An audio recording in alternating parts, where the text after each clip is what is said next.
ಪೂಜಾರ್ ಅಂತ, ಧಾರವಾಡ ಜಿಲ್ಲೆಯ ನವಲಗುಂದ ತಾಲೂಕಲ್ಲಿ ಕೆಲಸ ಮಾಡ್ತಿದ್ದೀನಿ ಸರ್. ನಾನು ಸುಮಾರು 2013ಲಿಂದ ಜಾಯ್ನ್ ಆಗಿದ್ದೀನಿ ಸರ್. ನಾ 2013ಲಿಂದ ಇಲ್ಲಿವರೆಗೆ ಆದರೂ ಒಂದು ತಿಂಗಳ ಸ್ಯಾಲ್ರಿ ತಗೊಂಡಿಲ್ಲ ಸರ್. ನಾನು ಇವನ್ ಪ್ರತಿ ವರ್ಷವೂ 5 ತಿಂಗಳ ಒಂದು ಸಲ, ಅಂದ್ರೆ ವರ್ಷದಾಗ 1 ರಿಂದ 2 ಟೈಮ್ ನಾವು ಸ್ಯಾಲ್ರಿ ತಗೊಂತೀವಿ. ಇದರಿಂದ ನಮ್ಮ ಮನೆ ನಡೆಸಲು, ಆಮೇಲೆ ಹುಡುಗರು ಸ್ಕೂಲ್ ಫೀಸ್ ಕಟ್ಟೋದಾಯ್ತು, ಆಮೇಲೆ ಹಾಸ್ಪಿಟಲ್ದು ಏನಾರು ತೊಂದರೆ ಬಂದ್ರೆ ಆಯ್ತು, ನಮ್ಮ ತಂದೆ ತಾಯಿಗೆ ಶುಗರು BP ಇಂಥವು ಏನಾರ ಒಂದು ಸಮಸ್ಯೆಗಳು ಬಂದಾಗ ದುಡ್ಡಿಂದು ತುಂಬ ತೊಂದರೆ ಆಗ್ತಾಯಿದೆ ಸರ್. ನಾವು ಇದ್ರಲ್ಲಿ ಕೆಲಸ ಮಾಡ್ತಿರೋದು ಎಲ್ಲರೂ ಗ್ರ್ಯಾಜುಯೇಟ್ ಸರ್, ಮತ್ತು BE ಸಿವಿಲ್ ಇಂಜಿನಿಯರ್ಸು, ಫಾರೆಸ್ಟ್, ಆಮೇಲೆ MIS ಕೋಆರ್ಡಿನೇಟರ್ ಅಂದರು ಅವರು MSc ಮಾಡಿದಾರೂ ಇದ್ದಾರೆ ಸರ್. ಆದರೆ ಈ ಒಂದು ಡಿಗ್ರಿ ಲೆವೆಲಿಗೆ ಒಂದು ಸಮಾನ ಕೂಲಿ ಕೊಡ್ಬೇಕಂತ ಈ ಒಂದು ಏನು ನರೇಗಾ ಒಂದು ಸ್ಕೀಮಿನ ಮೇನು ಉದ್ದೇಶ ಏನೈತಿ, ಆದರೆ ಅದ್ರ ಕೆಳಗೆ ಮಾಡ್ತಕ್ಕಂಥ ಅಂದ್ರೆ ಮೇನ್ ನಾವೇನು ತಾಂತ್ರಿಕವಾಗಿ ಕೆಲಸ ಮಾಡ್ತಾ ಇರ್ತಕ್ಕಂಥ ಸಿಬ್ಬಂದಿಗೆ ಮಾತ್ರ ಸಮಾನ ಕೂಲಿಗೆ ಸಮಾನ ವೇತನ ಸಿಗ್ತಾ ಇಲ್ಲ ಸರ್. ಈಗೇನೋ ಮತ್ತೆ ನರೇಗಾ ಚೇಂಜ್ ಮಾಡಿ G ರಾಮ್ಜಿ ಅಂತ ಬರ್ತಾ ಇದೆ. ಇವತ್ತು ನಾವು ಮಾನ್ಯ ಉಸ್ತುವಾರಿ ಸಚಿವರು ಸಂತೋಷ್ ಲಾಡ್ ಸರ್ಗೆ ರಿಕ್ವೆಸ್ಟ್ ಕೊಟ್ಟಿದ್ದೀವಿ.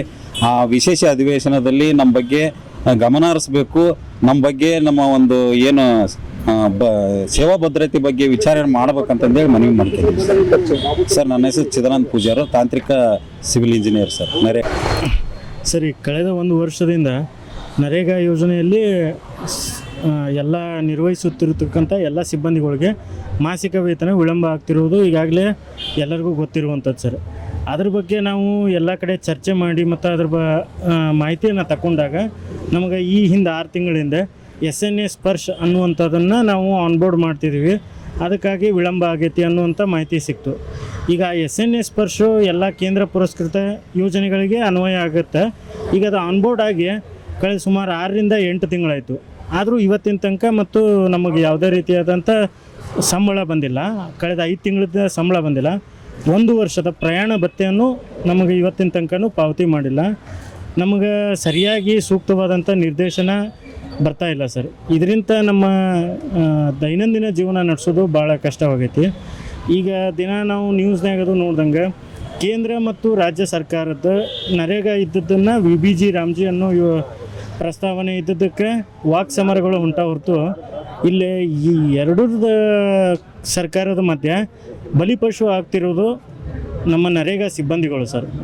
ಇಲ್ಲಿ ಯಾರೂ ನಮಗೆ ಸರಿಯಾಗಿ ಸ್ಪಂದನೆ ಮಾಡ್ತಿಲ್ಲ ಮತ್ತು ಬಂದಂಥ ಅನುದಾನವನ್ನು ಸಮರ್ಪಕವಾಗಿ ಕೇವಲ ವಿಶೇಷವಾಗಿ ಸ್ಯಾಲ್ರಿಗಂತ ಹಾಕಿದಾಗ, ನಿಗದಿಪಡಿಸಿದಾಗ ಅದನ್ನು ಸ್ಯಾಲ್ರಿಗಂತೂ ಹಾಕಿಲ್ಲ. ಅದಕ್ಕೆ ಇದರ ಬಗ್ಗೆ ಈಗ ಮಾನ್ಯ ಕರ್ನಾಟಕ ಸರ್ಕಾರ ಏನು 22ನೇ ತಾರೀಕಿಂದ ವಿಶೇಷ ಅಧಿವೇಶನವನ್ನು ಇಟ್ಕೊಂಡೈತಿ, ಅದರೊಳಗೆ ವಿಧಾನಸಭಾ ಸದಸ್ಯರು ಇರ್ರೆಸ್ಪೆಕ್ಟಿವ್ ಆಫ್ ಅವರ ಪೊಲಿಟಿಕಲ್ ಪಾರ್ಟಿ ಈ ವಿಷಯವನ್ನು ಸರ್ಕಾರದ ಗಮನ ಸೆಳೆದು ಇದಕ್ಕೊಂದು ಸೂಕ್ತವಾದಂಥ ಪರಿಹಾರ ಮಾಡಬೇಕಂತೇಳಿ ನಾನು ಮನವಿಯನ್ನು ಮಾಡ್ಕೋತೇನೆ ಸರ್.